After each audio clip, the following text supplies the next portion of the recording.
Since 2017, our government has been working to make life more affordable, and that includes for millions of vehicle owners in this province. Today marks a significant milestone in those efforts, with ICBC set to apply to the BC Utilities Commission for the largest decrease to basic insurance rates in more than 40 years.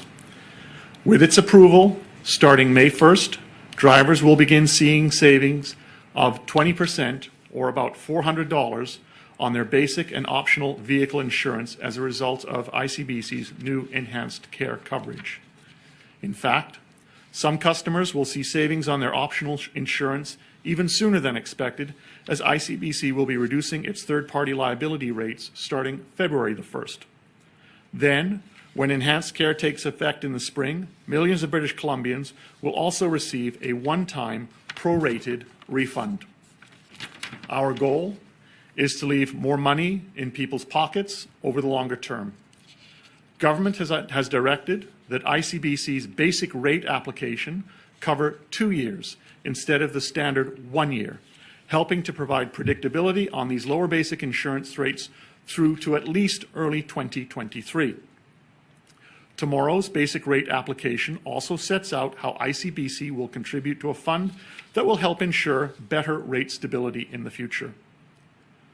Another one of our government's top ongoing priorities is ensuring people receive the vital services that they need. That's the other good news today. Beyond premium savings, ICBC's new enhanced coverage will provide people with significantly improved care and recovery benefits if they're injured in a crash regardless of fault, with overall benefits of a maximum of at least $7.5 million. In closing, I want to reassure British Columbians that more affordable rates and coverage that better takes care of them are just around the corner. Thank you.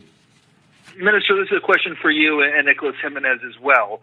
Are you concerned as we transition into a no-fault system that there will be a number of cases in the backlog that will drive up costs and continue to produce additional pressure financially to ICBC that will make meeting these targets in terms of reductions of rates challenging? I can tell you that the decisions made around the rate filing that's taken place to date is based on ensuring that those claims that are already in the system are accounted for within the calculations that have been made around the financial state of ICBC. Do you have a follow-up, Richard? Yeah, I'm also hoping to hear from Mr. Jimenez on one of these issues as well. I just, maybe this one around, every other jurisdiction in North America seemingly has received a COVID-19 discount or a rebate, a rebate due to a decrease in risk. Mr. Jimenez, what recommendations are you providing to the minister around, as we approach year-end here, British Columbia should do? We're announcing now a cut for May, but a lot of people are still hoping to get a rebate more immediately due to that decrease in risk we saw. Well, what I can tell you on that is that in terms of optional insurance, you'll start to see that decrease in the beginning of February, on February 1st. The basic will come in on May the 1st. And as I said last week, there are options that are being presented in terms of a rebate for the overall year that will be on my desk in the next few days, from which we will be able to take an option or options to cabinet for a decision. Thank you. And the next question comes from St. John Alexander, CTV. Hi, good afternoon, Mike. I'm curious. We heard for years about how bad things were at ICBC. The dumpster fire came up. That was the way it was described. How are you giving these rebates and these decreases so easily now? Well, first off, in moving to the enhanced care system, we are taking literally $1.5 billion that would have gone into fighting cases in court. That's a significant savings to the corporation. It's a significant savings in terms of being able to give lower rates to the motoring public in British Columbia. It's about affordability. And it's also about ensuring the right balance to ensure that we put ICBC in a sound financial footing, that it doesn't ever find itself in a situation again where a government literally plunders, raided, pillaged its reserves over several years. And so not only did we bring in legislation that says government can no longer take profits out, we have moved to enhanced care, which will bring significant savings.